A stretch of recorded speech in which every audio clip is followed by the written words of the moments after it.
Madame, Messieurs, bonsoir. C'est l'histoire d'une brebis égarée qui entreprend de dévaler l'axe piétonnière qui mène au salut pour sauvegarder son âme. Sur son chemin, cette brebis va rencontrer une rose avec des épines, plusieurs épines, et une lettre missive sur laquelle elle peut lire cette brebis. Touche-moi mène à Rome, mais Rome n'est pas partout. Elle va comprendre qu'elle a affaire à la pluralité. Parce qu'à chaque détour de son chemin, elle rencontre une plaque indiquant la présence d'une église, non pas traditionnelle, mais dite réveillée. Précipitamment, elle va rentrer dans une de ces églises et elle croyait avoir affaire à un pasteur qu'elle tomba dans les griffes d'un gourou. Une situation, mesdames et messieurs, qui s'explique davantage par un phénomène qui prend de l'ampleur dans notre société, à savoir la prolifération des églises dites réveillées, que nous allons parcourir aujourd'hui, ainsi que les conséquences qui en découlent. Nous allons donner la parole à des spécialistes des sciences sociales, sociologues, psychologues, psychiatres. Nous avons rencontré les hommes d'église et même le citoyen lambda pour recueillir son avis, recueillir ses impressions par rapport à ce phénomène qui va de plus en plus grandissant, non sans faire des victimes dans notre société. Nous avons également donné la parole à des Camerounais qui ont effectivement trouvé leur salut dans ces églises dites réveillées. Le sujet de l'émission aujourd'hui, la prolifération des églises dites réveillées et ses conséquences. Évocation.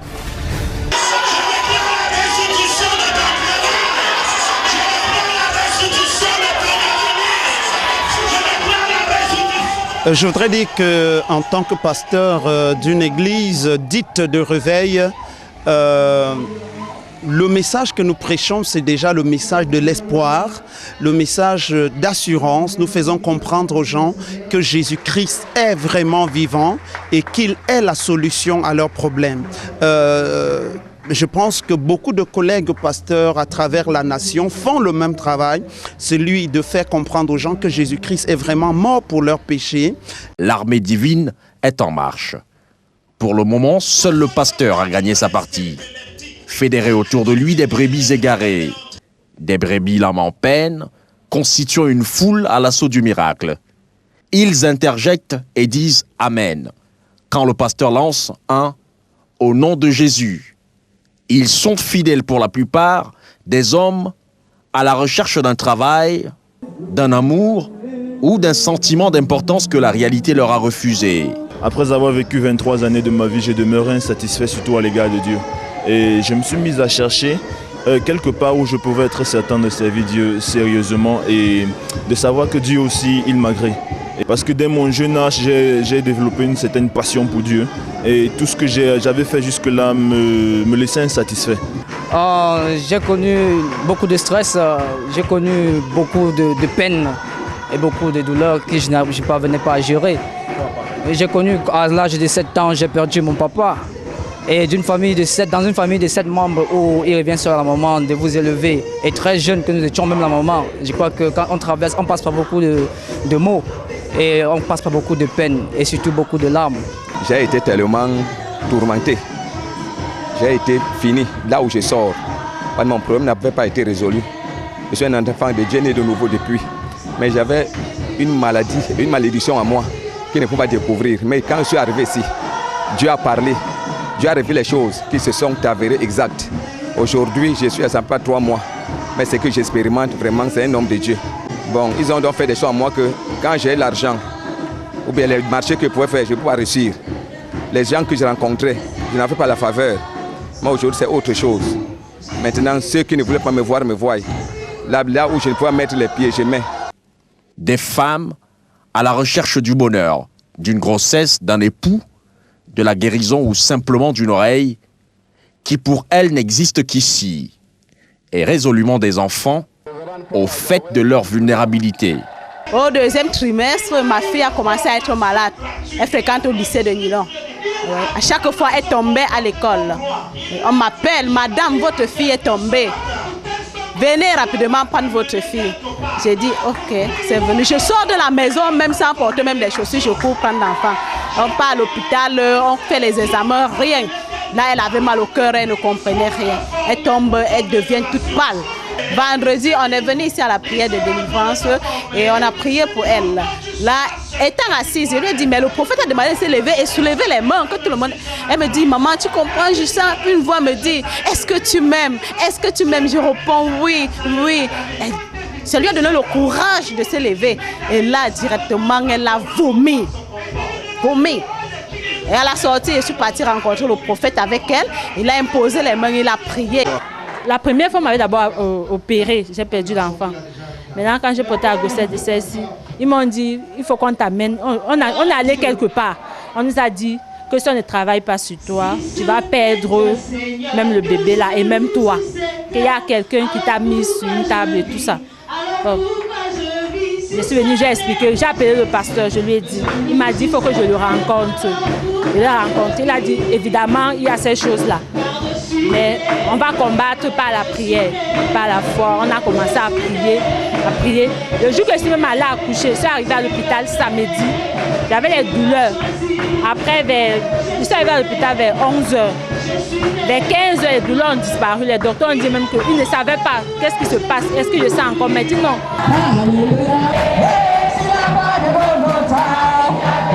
Si vous me voyez très, comme vous disiez tout à l'heure, immergée, très en profondeur dans la prière, c'est parce que dans ma vie, j'ai été beaucoup persécutée par les autres épouses de mon mari, ou alors peut-être même par ses copines, même par la belle famille. Donc ça n'a pas été facile aussi pour moi. C'est alors que j'ai découvert le Seigneur et avec lui, je me suis rendu compte que lui seul pouvait me donner la force de supporter et d'être au-dessus de toutes ces difficultés. Depuis des années, j'ai une maladie que j'endure depuis 30 ans. J'exulte, je chante, je glorifie. Je me donne à mon Seigneur tout le temps, durant tous les 30 ans, mais le mal persiste. Mais je parviens toujours à avoir confiance en mon Jésus. Puis, une autre race de fidèles répondant à un appel intérieur. Contre le Seigneur à l'âge de 17 ans et j'ai rencontré un monsieur qui m'a parlé du Seigneur Jésus. J'ai vraiment été intéressée par les paroles qui me disaient surtout qu'il se référait à la Bible. Et j'ai été touchée et du coup j'ai dit pourquoi pas. Dès que je suis arrivée pour la première fois, je me suis sentie à l'aise, je me sentais libre. Désormais nombreux sur cette voie, armés de foi et d'espoir, face à un seul destin, vivre dans l'ombre de Dieu par le truchement d'un homme qui serait l'émissaire du ciel. Ici, on l'appelle apôtre, daddy, papa, bishop, etc., etc. C'est sur ce chemin, détrempé, glissant et sinueux que se joue depuis plusieurs décennies l'histoire abondante des églises dites réveillées au Cameroun.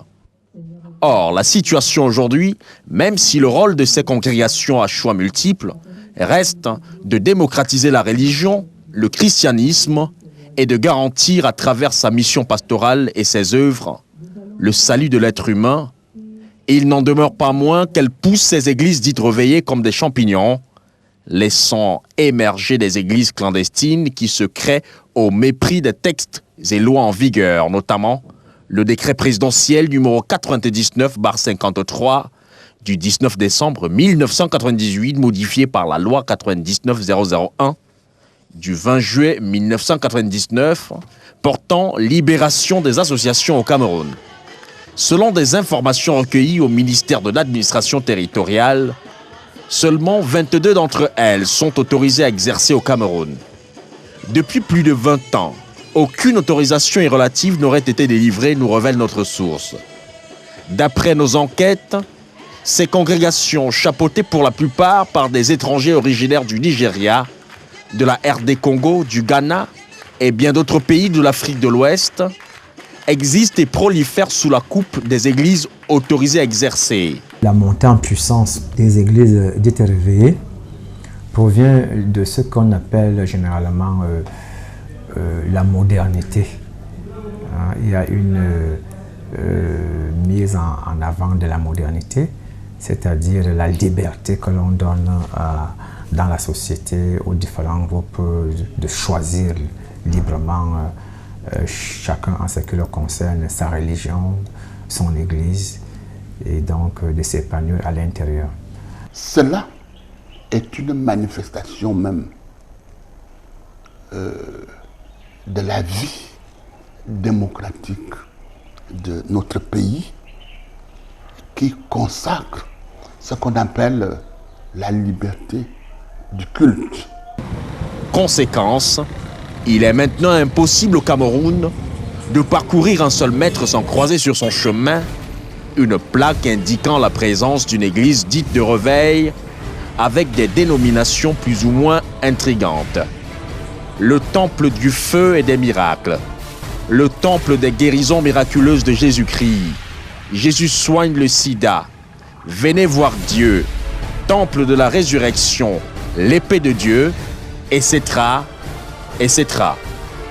Un foisonnement qui, de la vie des populations riveraines, s'avère agaçant du fait de la pollution sonore.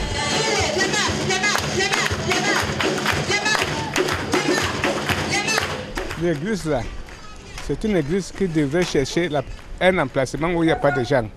Mais il nous dérange ici tout le temps, ils dansent, ils tapent les mains. Même si vous êtes en train de dormir, vous avez réveillé. Tout ce que vous allez constater, c'est qu'il y a une pollution sonore inouïe. Une pollution qui dépasse son nom. Les gens ne peuvent pas dormir. Les gens se plaignent des bruits. Je voudrais reconnaître, après des années d'expérience, qu'il faut un peu de tout pour faire un monde. C'est vrai, dans nos églises, il y a du bruit, mais c'est un signe de vie.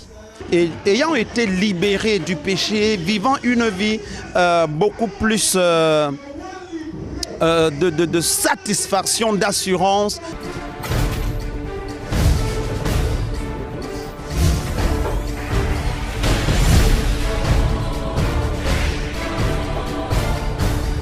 Pour que le message porte, il faut qu'il y ait une rhétorique que l'on ne retrouve plus facilement dans les églises classiques.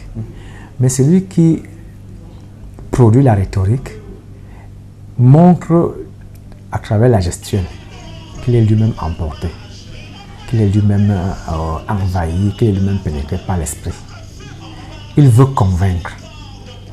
Et pour convaincre, il ne va pas le faire en parlant de manière assez décontractée, en parlant un peu comme je disais tout à l'heure dans les églises traditionnelles qui n'ont plus rien à revendiquer, qui n'ont plus rien à démontrer.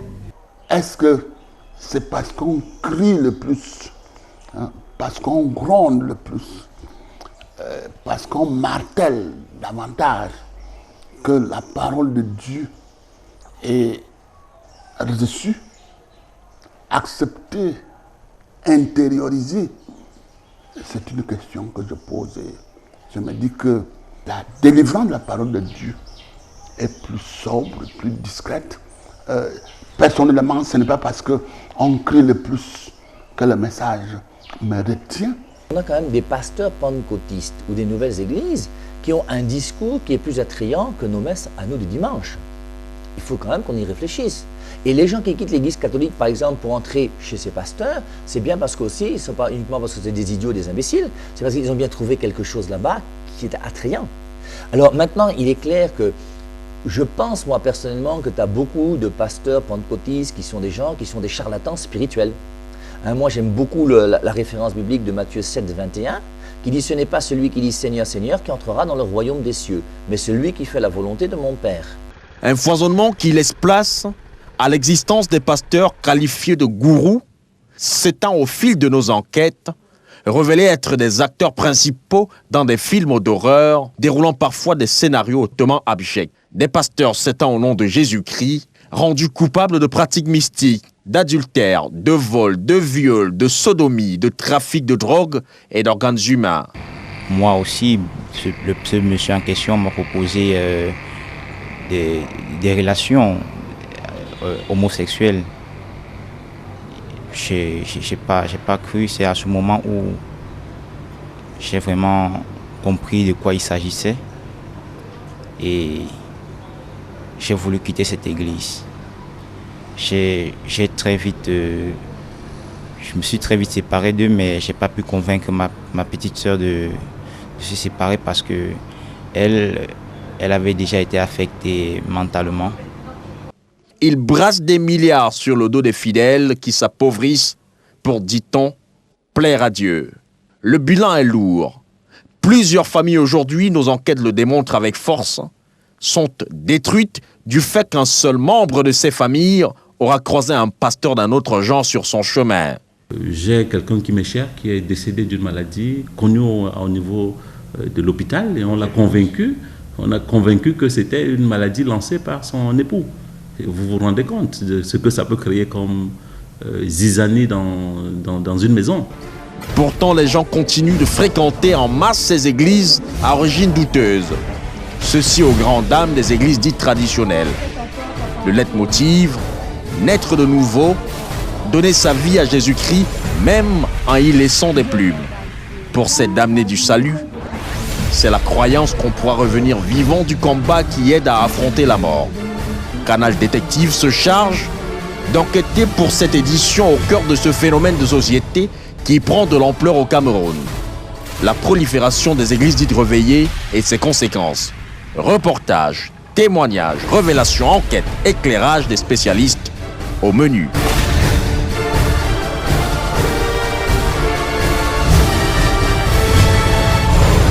Brosser de manière succincte l'histoire de l'entrée des églises dites réveillées au Cameroun, se poser des questions, des vraies questions, pourquoi les populations s'orientent en masse vers ces églises, vers cette nouvelle déclinaison de la religion qui démocratise le christianisme aux grandes dames des églises dites traditionnelles. Il sera également question, mesdames et messieurs, de vous présenter la situation telle qu'elle se déroule en cherchant à identifier la marque distinctive entre une bonne église et une mauvaise, ou un bon pasteur et un mauvais pasteur. Les baromètres, c'est vous-même. Il propose la guérison, il propose des miracles. Aujourd'hui, la situation est telle que des femmes préfèrent quitter leur foyer pour aller vers un pasteur qu'elles présentent comme étant le représentant de Dieu lui-même sur terre. Ces populations, mesdames et messieurs, trouvent-elles le salut dans ces églises? La société aujourd'hui a-t-elle besoin de ces églises du réveil?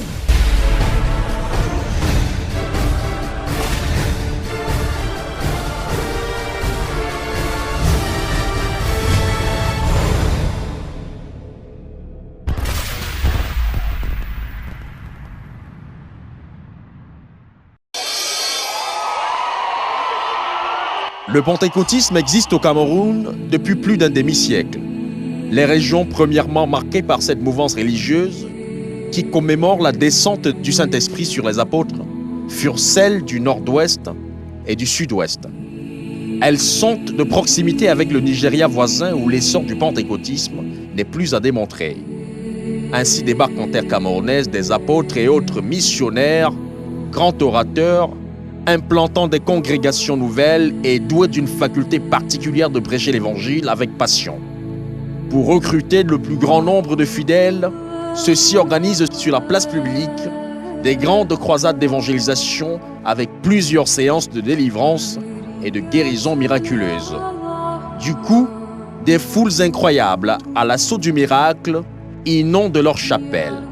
Le terrain camerounais en proie à plusieurs maux sociaux est fertile et l'on voit arriver tous les jours de plus en plus des pasteurs en provenance du Nigeria, du Ghana, de la RD Congo, etc., etc. La situation va connaître son grand boom à la fin des années 90 avec la signature du décret présidentiel numéro 99/53 du 19 décembre 1998, modifié par la loi 99-001 du 20 juillet 1999 portant libéralisation des associations au Cameroun. Des congrégations existantes depuis longtemps vont se voir délivrer des autorisations. 22 d'entre elles au total selon des informations recueillies au MINAT. Des centaines de dossiers sont acheminés de jour en jour par des congrégations qui exercent déjà sous la tolérance de l'État qui a cessé de délivrer des autorisations. Certaines d'entre ces églises dites de réveil se présentent comme étant des paroisses des congrégations du moins autorisées à exercer. Conséquence, une église réveillée aujourd'hui par mètre carré au Cameroun. Multiplicité d'églises aujourd'hui provient au fait, moi je pense aussi, du désengagement de l'église catholique. Je crois qu'il faut que nous les catholiques, on puisse reconnaître, moi je dis souvent, c'est que ça peut fâcher certaines personnes, mais je pense que l'évangélisation au Cameroun est un échec. Aujourd'hui, on a plein de gens qui sont à la messe chaque dimanche. Nos églises sont pleines chaque dimanche. Mais qui sont des gens qu'on retrouve dans éperviers, qu'on retrouve avec des situations bizarres, qui ne sont jamais mariés à l'église, qui sont toujours en concubinage, qui n'hésitent pas à avoir un deuxième bureau. Ça ne les dérange pas de partir chez les Mansi, les Kamsi ou les Alamimbu en semaine pour se protéger. Dès que quelqu'un te dit qu'écoute, il y a ta tante au village qui a téléphoné, il y a un problème grave, si tu ne viens pas, tu vas mourir, tu commences à trembler alors que tu dis que tu crois en Dieu. Il faut savoir ce qu'est notre foi. Et je crois que personnellement, nous, l'Église catholique, il est important qu'on puisse avoir un enseignement qui soit un enseignement qui soit peut-être plus rigoureux. Et je crois que l'enseignement des nouvelles églises, qui implique notamment le thème de la nouvelle naissance, donner sa vie au Christ d'une manière radicale, est un enseignement que nous, les catholiques, nous avons malheureusement oublié. Mais vous avez, surtout nous les Africains, nous vivons dans un milieu qu'on appelle le milieu social, où on a envie qu'on nous aime, où on a besoin qu'on nous donne un certain nombre de marques d'affection. Et effectivement, au niveau de ces églises, ça existe. Parce que lorsque vous arrivez dans des églises classiques, vous êtes une personne parmi tant d'autres. Souvent, vous vous asseyez, on ne sait même pas si vous êtes venu ou vous êtes passé. Et souvent, vous entrez, vous ressortez sans même avoir quelqu'un vous a salué. Mais dans ces communautés-là, tout le monde s'occupe de tout le monde. C'est vraiment ça. On vient vous rendre visite à la maison, on vient prier, on vous donne des intentions de prière, vous devez participer à X, Y, Z réunion. Donc ça, c'est important. Et vous vous sentez en communauté. Dans une communauté où on vous dit que vous êtes quelqu'un, vous êtes l'élu de Dieu. Et lorsqu'on vous dit que vous êtes l'élu, vous êtes encore plus heureux. Parce que le pasteur dit, je vais prier pour vous tous les soirs. Il vous donne cette impression que lui, avec lui, vous êtes mieux par rapport aux églises dites classiques. Le phénomène prend de l'ampleur. Pour exister dans le progrès, des pasteurs ne se gênent même pas à lancer des campagnes promotionnelles déclinées sur plusieurs supports de communication, notamment affichage urbain avec les 4 x 3 mètres, les flyers, les prospectus, des émissions radio et télé.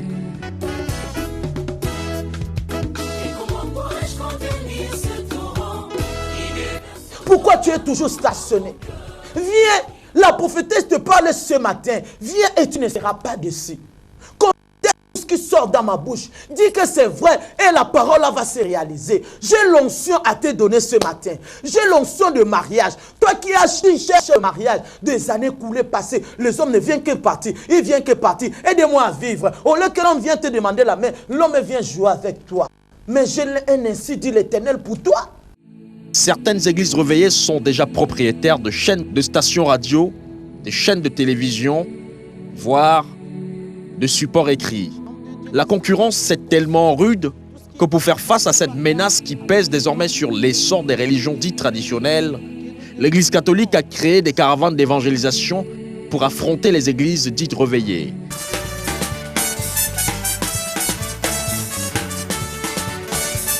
Pourquoi est-ce que dans l'évangile de Matthieu, on voit Matthieu qui veut montrer que Joseph a répudié Marie? C'est uniquement pour montrer que Joseph n'est pas le père de Jésus. Et c'est pour ça qu'il dit au dernier verset 25, « Mais il ne l'a connue pas jusqu'à ce qu'elle eût enfanté un fils auquel il donna le nom de Jésus. » Joseph et Marie ne se sont pas connus jusqu'à ce que Jésus-Christ soit né. J'en profite pour vous dire qu'il ne faut pas interpréter ce passage en disant qu'ils se sont connus après. Matthieu montre que jusqu'à ce moment-là, ils ne se sont pas connus. Est-ce qu'ils se sont connus après? Point d'interrogation.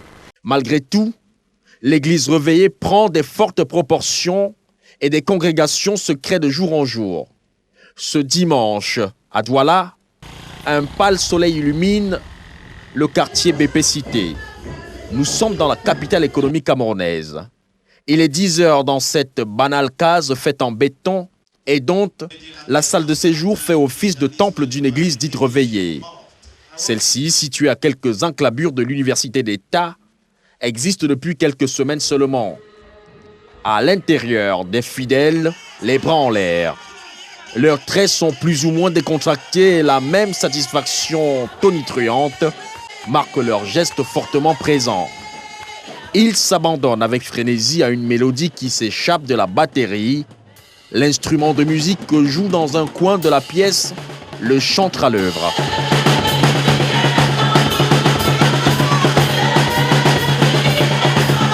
peu partis de partout. Bon, on m'a donné les remèdes, ça n'allait pas toujours. Oui. C'est quand ma soeur vient à la maison et que viens pas à l'église. Et c'est que j'ai à l'église que tu dis que je ne viens pas. Et que viens pas à l'église, le pasteur va prier pour toi. C'est que j'ai à l'église. Et que allons. Donc, ça fait aux environs 3 semaines. Donc depuis que je suis arrivée, je conduisais donc comme un enfant. Depuis que je suis arrivée, ça fait aux environs 3 semaines, je n'ai plus jamais conduisé. Le pasteur a prié pour moi, il m'a délivré. Le culte n'a pas encore démarré, mais on dirait que la machine divine est en marche. C'est pour la plupart de ces fidèles, ce sont les problèmes de la vie qui les ont poussés vers les églises dites de réveil. D'aucuns y sont par choix de vie spirituelle. Pour comprendre la philosophie d'un tel mouvement religieux, il suffit de prendre part à un culte dans une église dite réveillée.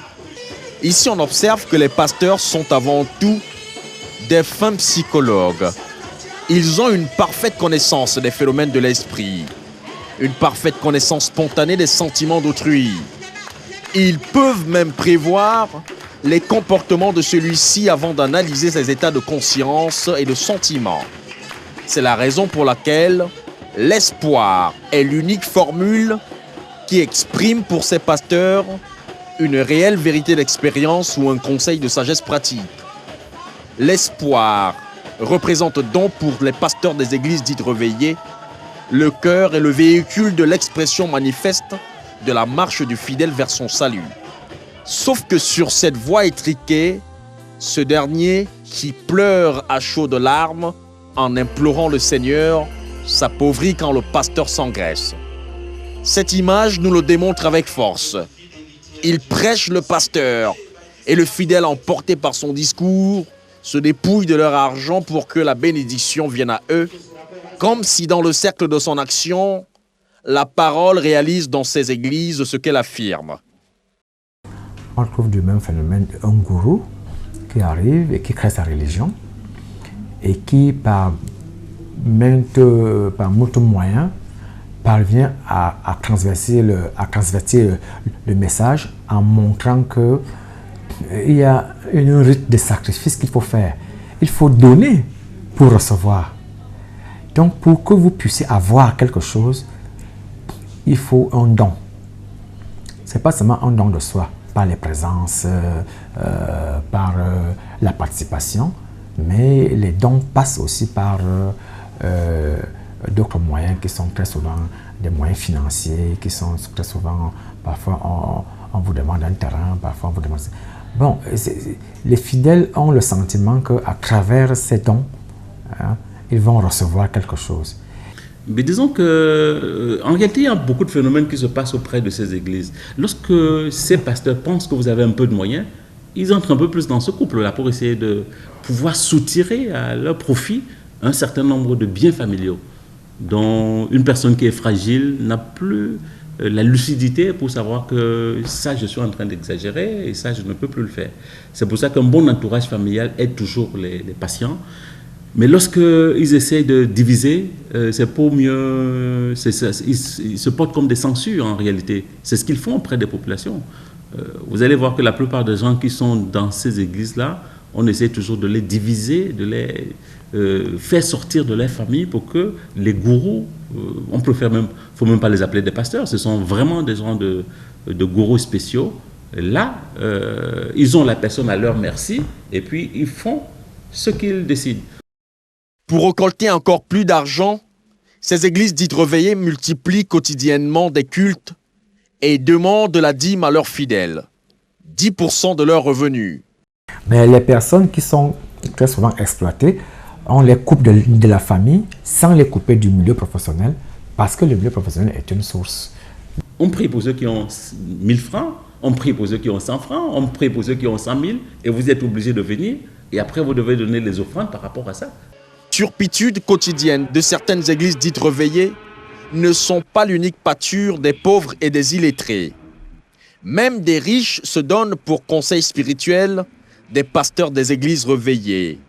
Ils sont nombreux des Camerounais très aisés à se rendre régulièrement au Nigeria à la rencontre du célèbre pasteur Tibi Joshua.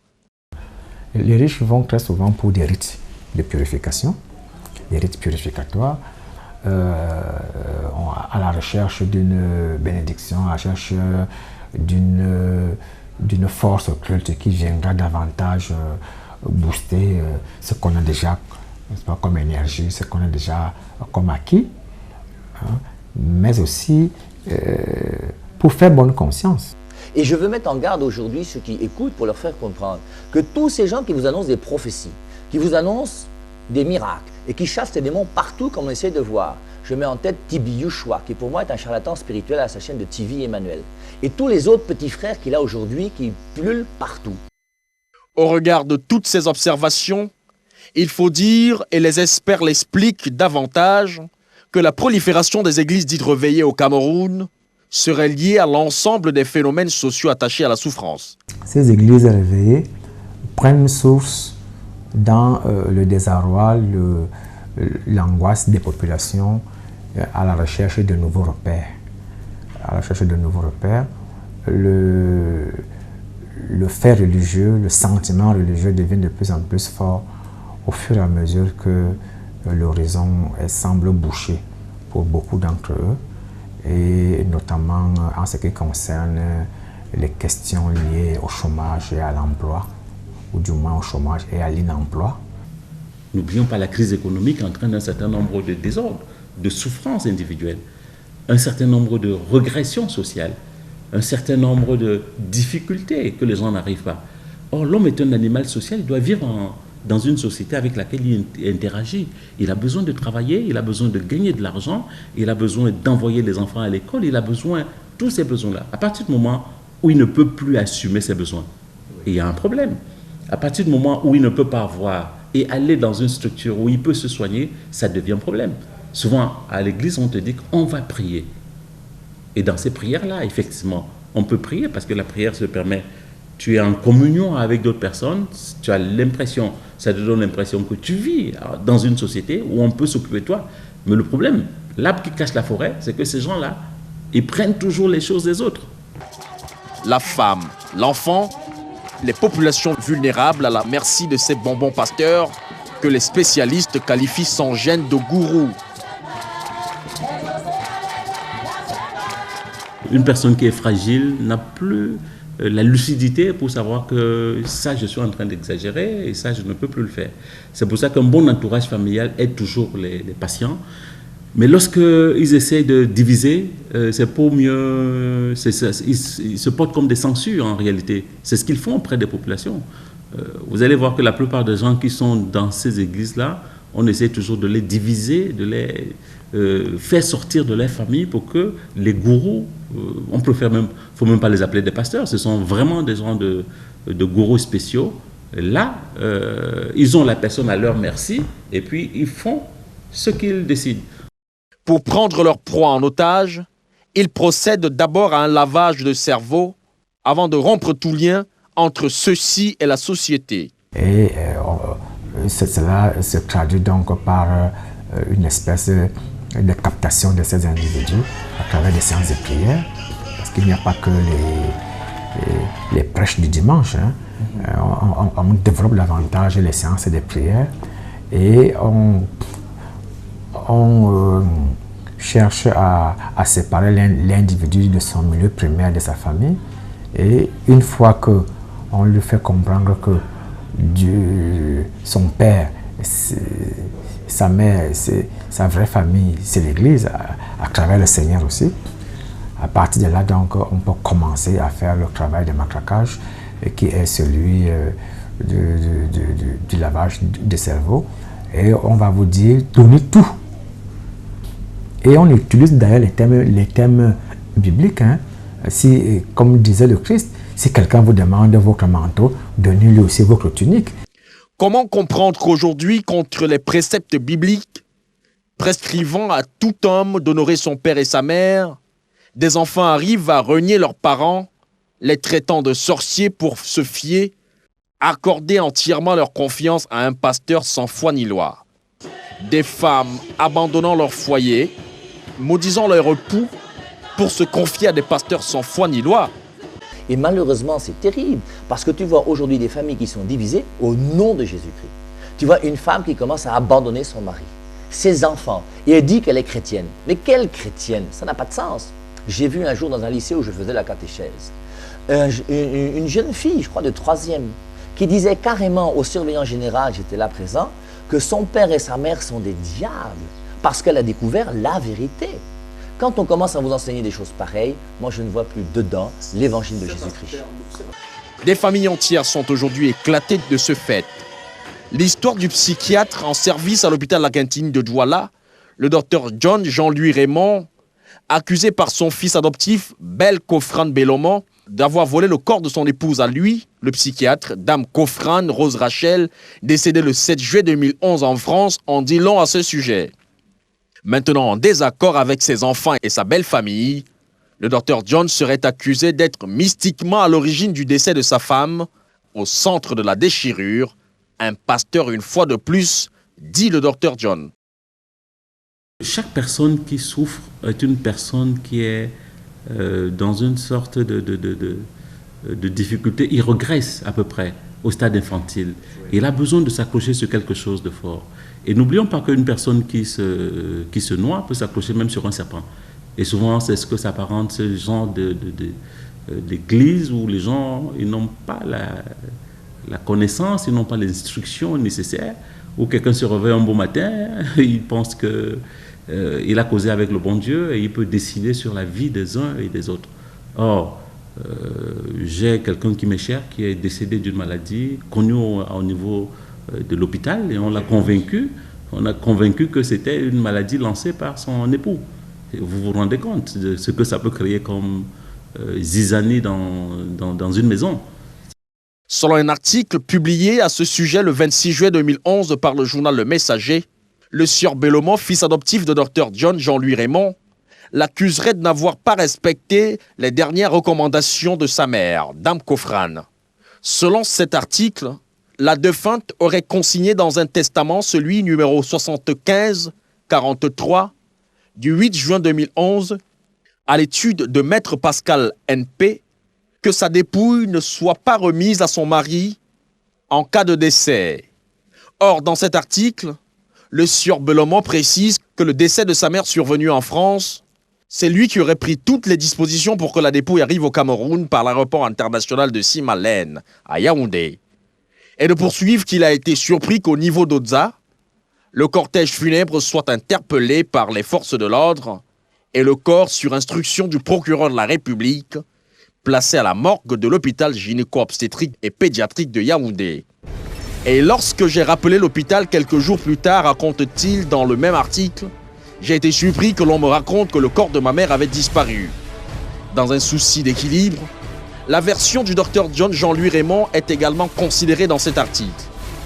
Il dit « C'est moi qui ai fait évacuer ma femme lorsqu'on s'est rendu compte que son état de santé empirait. » Il brandit sa carte d'assurance maladie. Parce que lorsque ma chère épouse était souffrante, il a fallu que je vienne pour que je puisse l'évacuer en Europe, où on a trouvé la maladie, où on a su ce que c'était, mais il était déjà trop tard.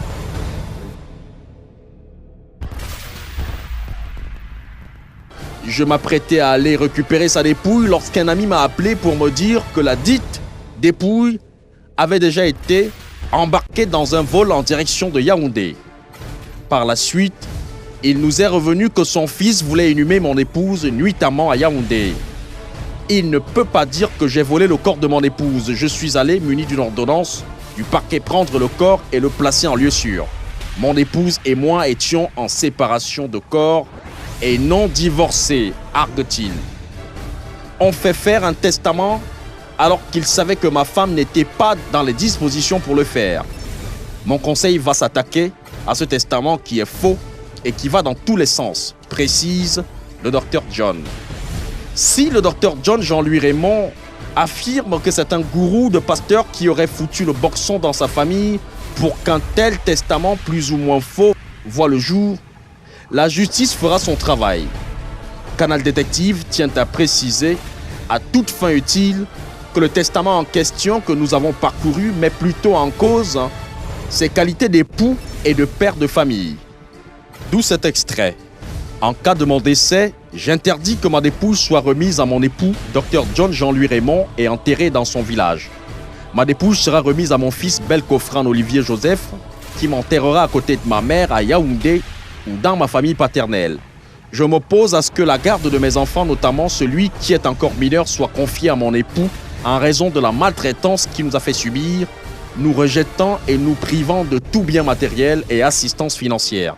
J'insiste et souhaite que toutes les dispositions soient formellement respectées par mes enfants et ma famille, car mon époux ne m'a jamais doté ou fait célébrer notre mariage religieux. Malgré tout, l'homme manifestement touché par cette histoire sinistre garde un mauvais souvenir de sa rencontre avec une église dite réveillée par épouse interposée. On ne peut pas prendre 2 gens qui ont le HIV-Sida, on vous dit que vous allez avoir la guérison alors qu'il y a des traitements qui sont là pour eux. On ne peut pas prendre ici les gens qui sont en fin de vie pour créer la zizanie, pas les interprétations, les enfants qui tombent en transe, que ce sont vos parents qui entrent, qui sont en vous, qui font un certain nombre de choses. Là, ça c'est malsain. C'est créer des problèmes au sein de la société.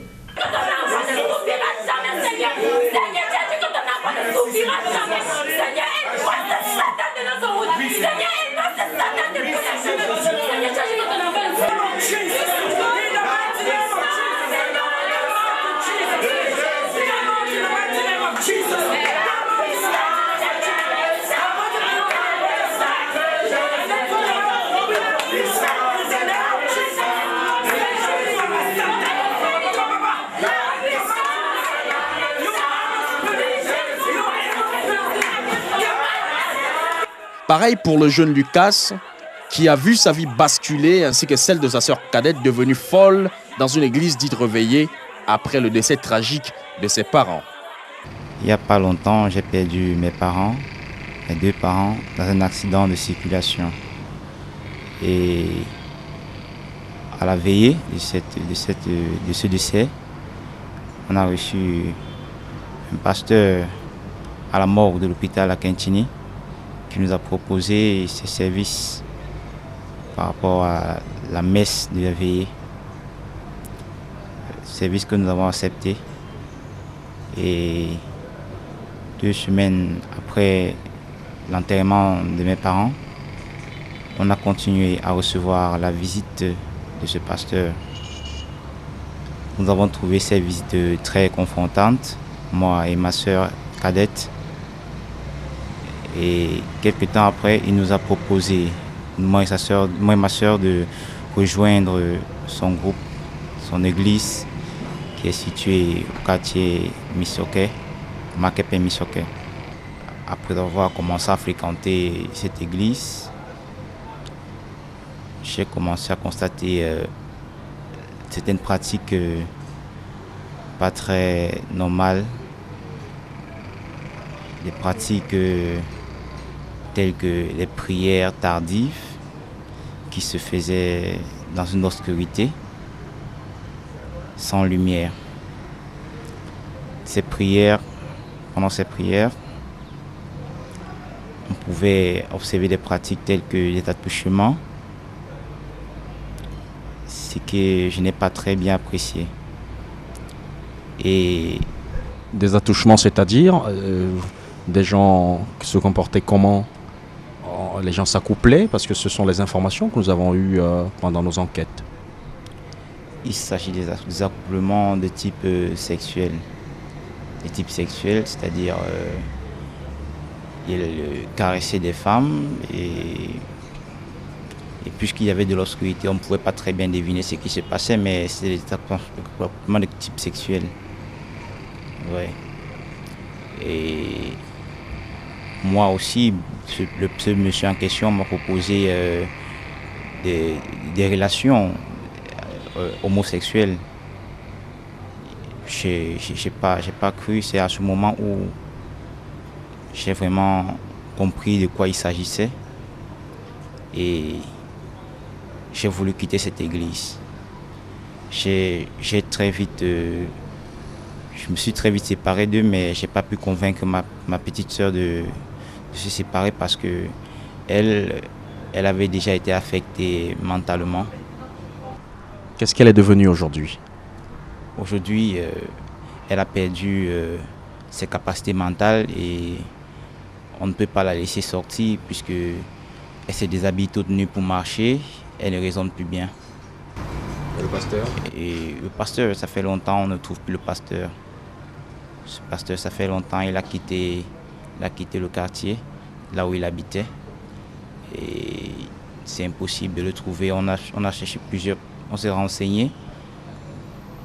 C'était sans résultat. Quand on regarde très souvent certains milieux sociaux, les discours issus de ces milieux sociaux, cette énergie positive passe très souvent par le sperme. Dans les milieux homosexuels, on le dira aussi, hein, on le dira aussi, que donc c'est à travers la sodomie, c'est à travers ces rapports-là qu'on peut donner l'énergie pour que ceux qui l'ont reçu puissent voir leur porte s'ouvrir. Du côté de Yaoundé, une autre scène tragique. Un homme, la quarantaine, percuté par une voiture, décède quelques heures plus tard sur la scène du drame. L'infortuné, fidèle d'une église dite réveillée, son épouse, elle aussi born again, va débarquer peu après avec un pasteur. Alors que l'on s'apprête à transporter l'accidenté à l'hôpital, il s'y oppose formellement avant d'entreprendre au bord de la route une séance de prière. L'accidenté saignant abondamment va rendre l'âme au cours de la dite séance de prière. Ils sont nombreux fidèles de ces églises dites réveillées à croire en la guérison miraculeuse aux grandes dames de la médecine. Je monte en esprit, j'escalade des collines en esprit. L'esprit de l'Éternel t'a même parlé d'une famille. Et cette famille, ils ont leur papa à la maison, les papas le diabète. On va amputer le pied la semaine qui commence. Là. Vous êtes là et limiter le passé de Dieu commence. Viens, viens. Dieu va accorder la solution. Dieu guérit les diabétiques. Dieu guérit les sidaïens. Ce sont pour moi des charlatans spirituels qui prennent, comme tu dis, le nom d'apôtre et de pasteur et qui disent enseigner au nom de Jésus-Christ et qui font des soi-disant miracles. Moi, je tiens à te dire une chose, que je ne crois absolument pas aux miracles de ces gens-là. Et je vais prendre un exemple. Quand l'histoire de Tsalaï Somba, de Vaï raconte, a commencé à chauffer ici à Yaoundé, moi j'ai dit aux gens que je suis prêt à porter le sac de Tsalaï Somba à une condition. C'est qu'on aille ensemble au centre des handicapés des Toukébé, où il y a des gens qui sont paralysés dans leur fauteuil roulant. Et si le gars fait que tous ces gens-là se lèvent, je vais moi-même porter le sac de Tsalaï Somba. Mais si tu regardes bien, tous les miracles de ces gens-là, c'est quel miracle? C'est quelqu'un qui avait les pieds un peu mal et maintenant il commence à sautiller, il va mieux. Lorsqu'on est malade, on peut certainement bénéficier d'une guérison miraculeuse du fait de la prière, parce que Dieu peut nous aider directement ou à travers ses pasteurs. Mais vous savez également que dans certaines de ces églises, les gens ne vont pas ou ne sont pas toujours autorisés à aller à l'hôpital. Moi, ce qui m'écoeure, j'ai rien contre la foi des uns et des autres, mais ce qui est écœurant, c'est qu'on trouve des malades et on leur promet la guérison alors que c'est presque pas possible. On ne peut pas prendre des cancéreux, on dit que vous allez être guéri. On ne peut pas prendre des gens qui ont le HIV/SIDA, on vous dit que vous allez avoir la guérison alors qu'il y a des traitements qui sont là pour eux. Peut-on dire, avant de s'interroger au sujet de la ruée des populations en masse vers ces églises dites réveillées, si les éléments qui grèvent leurs pratiques engagent l'Église tout entière? C'est parce qu'il y a la vraie monnaie qu'il y a le faux billet. La présence de la vraie monnaie fait qu'il y ait de la fausse monnaie. Et il y a des gens qui aujourd'hui sont des pasteurs, ils ne sont jamais passés par une faculté de théologie, ils n'ont jamais été formés, ils se sont levés un matin, ils ont dit que Dieu les appelle à devenir pasteurs et ils causent tellement de désordre. Et ce désordre crée un stigmate sur tous les pasteurs dites des églises réveillées, entre guillemets. Je mets ça entre guillemets. Et nous déplorons vraiment ce fait. Des personnes se plaignent d'avoir été arnaquées par des pasteurs. Des gens se plaignent d'être mal menés par des pasteurs. On a eu des cas de plaintes, de fornication, d'adultère. Mais je voudrais dire que ce n'est pas seulement l'apanage des églises de réveil. C'est une réalité mondiale et chacun rend compte à Dieu pour lui-même. Nous avons entendu en Europe Récemment, des prêtres qui étaient accusés de pédophilie. Donc chacun doit gérer sa propre vie. Pour moi, si on veut discuter avec les gens des autres églises, le véritable débat et le véritable thème, si on veut un débat théologique, c'est le problème de la parole de Dieu et de la Bible. Là, pour moi, c'est clair. Alors, maintenant, la Bible étant donnée, Martin Luther va prendre, il va interpréter à sa manière, Calvin va se suivre à sa manière, et chacun aujourd'hui prend la Bible et l'interprète à sa manière. Et comme il y a des versets bibliques qui sont un peu difficiles à comprendre ou qui peuvent suggérer des choses qu'on peut comprendre d'une manière superficielle, alors on partit de cette compréhension, on commence chacun, comme je l'ai dit tout à l'heure, à fonder son église. Voilà. La société a-t-elle besoin de ces églises dites de réveil? Effectivement, les pouvoirs publics doivent pouvoir aider les uns et les autres à ce qu'il y ait une meilleure gestion et qu'on essaie d'encadrer ces églises. Mais ceci, ce n'est pas évident, parce que la réponse n'est pas... Nous sommes en grande crise économique, les réponses doivent venir même aussi de la société civile, par rapport à ces agissements de ces personnes qui se présentent souvent en victimes. On a vu ce qu'ils font dans les quartiers, parce qu'on ne peut même plus respirer au quartier, parce que maintenant les églises, c'est ouvert, on chante du matin au soir, la nuit, vous ne pouvez même pas dormir, c'est des tambours, c'est des trompettes, un certain nombre de choses. Non, il faut quand même respecter la vie des uns et des autres. On les garde, on les souhaite même parfois, parce qu'elles interviennent comme une deuxième conscience sociale, comme des soupapes de sécurité contre des violences urbaines, contre d'éventuels mouvements sociaux, puisque justement ces églises-là également, contrairement à ce que les témoins de Jéhovah faisaient il y a 50 ans ou 45 ans, où on demandait aux oreilles de ne pas payer les impôts, ces églises-là aujourd'hui prônent beaucoup la docilité, elles prônent la passivité, la doléance,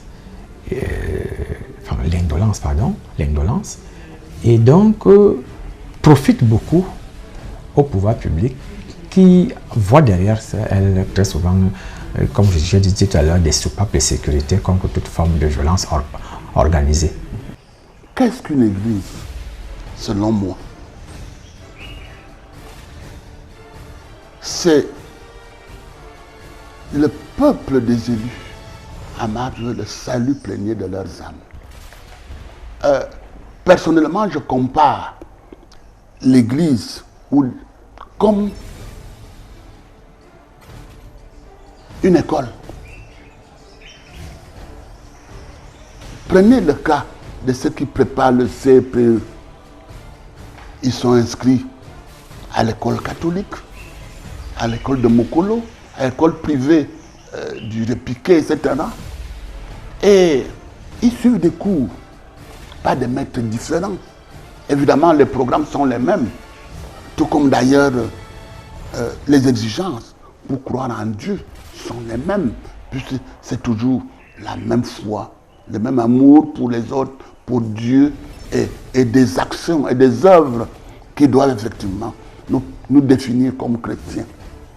Mais lorsqu'arrive le CPE, chacun selon ce qu'il a reçu comme formation à l'école, à son école, doit répondre aux questions. Et si on satisfait à cette exigence, si on a la moyenne et qu'on obtient le CPE, de mon point de vue, on ne va pas dire je suis certifié de Bastos ou du Repiquet ou de, je ne sais pas. Il faut que, effectivement, on a le CPE.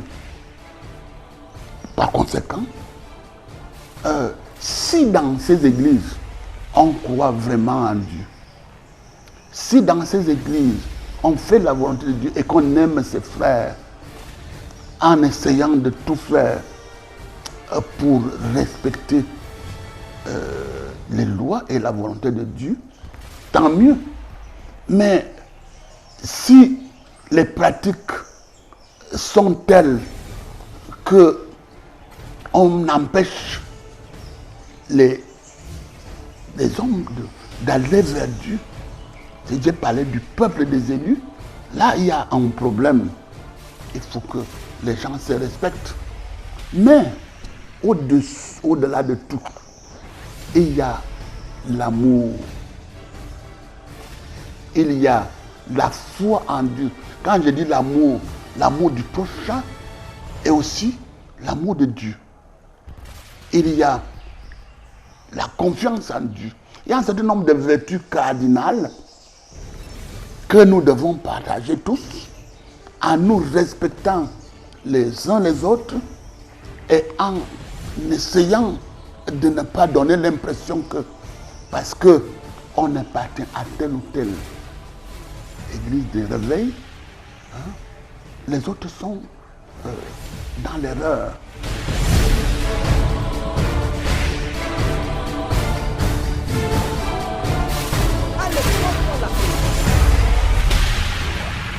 Mesdames et messieurs, c'est sur cette série de questionnements que nous mettons un terme à cette édition d'aujourd'hui. Il appartient à chacun d'entre vous de faire sa propre opinion. La vérité, vous la détenez peut-être au terme de cette édition de Canal Détective, mais Canal Détective enquête toujours. Prochainement, mesdames et messieurs, nous allons analyser un autre phénomène qui prend de l'ampleur dans notre société, celui des guerres de succession. Vous allez voir, mesdames et messieurs, que pour succéder, certains sont capables du pire. Pour s'accaparer de l'héritage, certains peuvent pousser le bouchon très loin. Mesdames et messieurs, à bientôt.